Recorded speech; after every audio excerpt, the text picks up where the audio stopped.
Assalamualaikum, it's Varda Ali. Welcome to Psychic Learners Academy by Bia Baloch. Now we are starting our lesson 44, Classroom Assessment and Grading Part 2. Educational psychologist agree करते हैं कि जो students की assessment है वो एक बहुत complex task है टीचिंग का।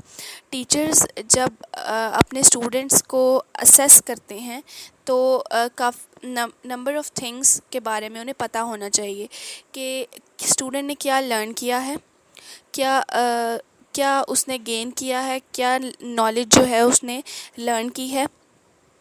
टीचर को अपने सब्जेक्ट के बारे में नॉलेज होनी चाहिए जिसके बारे में वो स्टूडेंट को असेस कर रहा है। टीचर को असेसमेंट के पर्पस से फ़ेमिलियर होना चाहिए। टीचर को पता होना चाहिए कि असेस किस तरह किया जाता है। टीचर को असेसमेंट की वैल्यू का इन ओवरऑल एजुकेशनल एफ़र्ट का इसमें ओवरऑल एजुकेशनल एफ़र्ट में असेसमेंट की वैल्यू का पता होना चाहिए। टीचर फ़ेमिलियर हो डिफरेंट असेसमेंट टेक्निक से, जैसे कि एस्से टाइप, एमसीक्यूज़, शॉर्ट आंसर्स हैं। और टीचर को पता होना चाहिए किस तरह असेसमेंट स्टूडेंट को अफ़ेक्ट करती है। तो ये जितनी भी हमने जो है वो पॉइंट्स पढ़े हैं, इन सब पॉइंट्स पर एज अ टीचर एक बहुत मतलब एक आई जिसे कहते हैं आई रखनी चाहिए, या इसके अकॉर्डिंग सेंसिटिव माइंड रखना चाहिए कि ये सारे पॉइंट्स जो हैं ज़रूर कवर होने चाहिए, ठीक है। और इसमें up to date knowledge assessment techniques की, मतलब असेसमेंट टेक्निक्स रोज़ ब रोज़ बढ़ती जा रही हैं, ठीक है। तो डिफरेंट टेक्निक्स अब यूज़ की जाती हैं, तो अप टू डेट नॉलेज होनी चाहिए। उसके बाद आता है फ़ीडबैक। तो फ़ीडबैक या नॉलेज किसी भी रिज़ल्ट का काफ़ी इम्पॉर्टेंट फैक्टर है टीचिंग में। फ़ीडबैक शो करता है स्टूडेंट्स को कि क्यों स्टूडेंट्स गलत हैं। अगर उन्होंने अपने क्वेश्चन के आंसर में कोई गलती की है, शोइंग और पॉइंटिंग आउट इससे पता चलता है, या इससे आप शो करवा सकते हैं स्टूडेंट को, उससे पॉइंट आउट कर सकते हैं कि उसकी ये मिस्टेक है, इधर उसको जो है वो हेल्प की ज़रूरत है, या इधर इम्प्रूवमेंट की ज़रूरत है, इधर वो मिस्टेक्स जो है वो बार बार कर रहा है, ठीक है। तो उसे हेल्प आउट करें ताकि वो मिस्टेक्स या वो एरर्स फ्यूचर में अवॉइड कर सके। एक्सपर्ट्स से हमेशा पूछा जाता है कि सबसे इफ़ेक्टिव वे फ़ीडबैक देने का स्टूडेंट्स को कौन सा इफ़ेक्टिव वे है, ठीक है। तो इफ़ेक्टिव फ़ीडबैक की स्ट्रैटेजीज़ क्या हैं, तो कुछ स्ट्रैटेजीज़ की अब हम बात करते हैं इफ़ेक्टिव फ़ीडबैक की।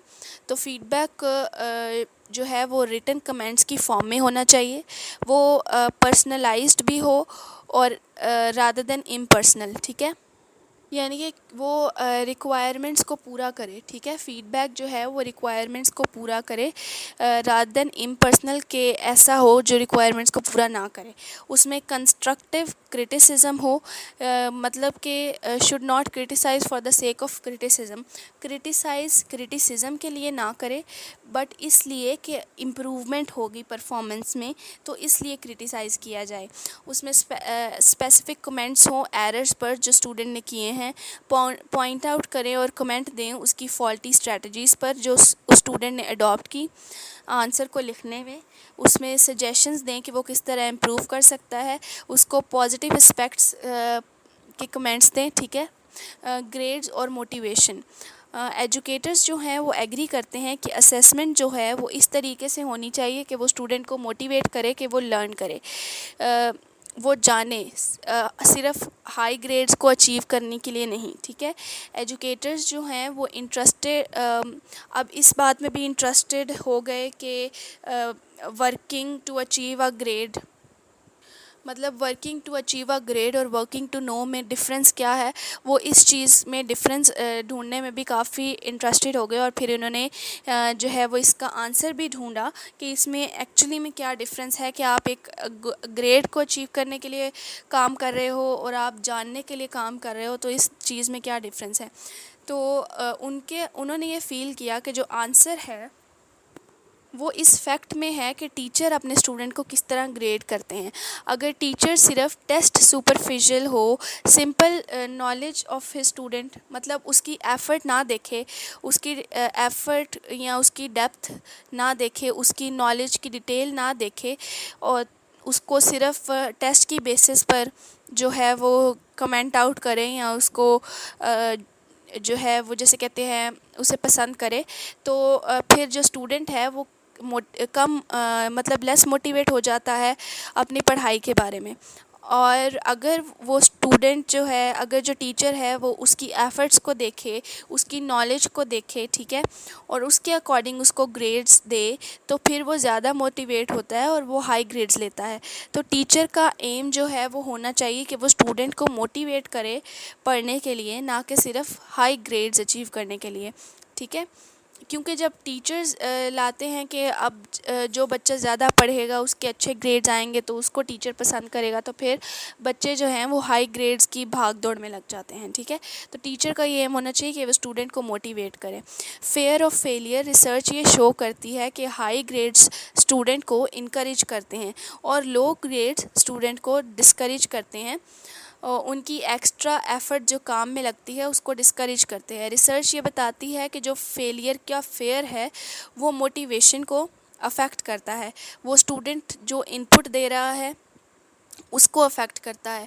जो उसका फेयर है फेलियर का, वो उसके नेगेटिव और पॉजिटिव इफ़ेक्ट्स दोनों होते हैं उसकी पर्सनैलिटी के अकॉर्डिंग और उसकी सिचुएशनल फैक्टर्स के according. Fear of failure student को मोटिवेट कर सकता है इस तरह के वो ज़्यादा एफ़र्ट पुट करता है और फेलियर को अवॉइड करता है, और कभी कभार ये काउंटर प्रोडक्टिव भी हो जाता है, यानी कि स्टूडेंट को डीमोटिवेट भी कर देता है कि वो काम जो है वर्क हार्डर, ठीक है, वो और जो जितना उसने वर्क हार्ड किया उतना उसको नहीं मिला तो वो डीमोटिवेट हो जाता है। अब आप अपनी एकेडमिक अचीवमेंट को इम्प्रूव कैसे कर सकते हैं, तो एक्सपर्ट्स डिफरेंट वेज़ रिकमेंड करते हैं जिससे आप अपने एकेडमिक अचीवमेंट को इम्प्रूव कर सकते हैं, जिसमें आता है कि टीचर अवॉइड करे high praise for work of students that strictly confirms to text book answers. यानी कि वो स्टूडेंट्स जो कि टेक्स्ट बुक्स के जो मतलब same to same text books के आंसर्स दे रहे हैं, उनको जो है वो इतना हाई प्रेज़ ना करें, ठीक है। वो स्टूडेंट्स को एक फ़ेयर चांस दें। जब कोर्स का स्टार्ट आता है तो तब वो उन्हें फ़ेयर चांस दें ताकि वो सक्सेसफुल हो सकें। उनके ग्रेड्स को मीनिंगफुल बनाएं जितना पॉसिबल है। एक बैलेंस क्रिएट करें ओरल और रिटन फीडबैक में, और स्टूडेंट्स को जज करें, उनको ग्रेड्स दें एक क्राइटेरिया पर नहीं, मतलब सिर्फ मार्क्स के क्राइटेरिया पर नहीं, बाकी क्राइटेरियाज़ भी रखें, ठीक है, और उस पर उनको जज करें। जब टीचर्स ये सब चीज़ें करेंगे तो ये चीज़ें स्टूडेंट को हेल्प करेंगी कि वो मोटिवेट हो और वो पर्पसली लर्न करे, ना कि सिर्फ ग्रेड्स के लिए।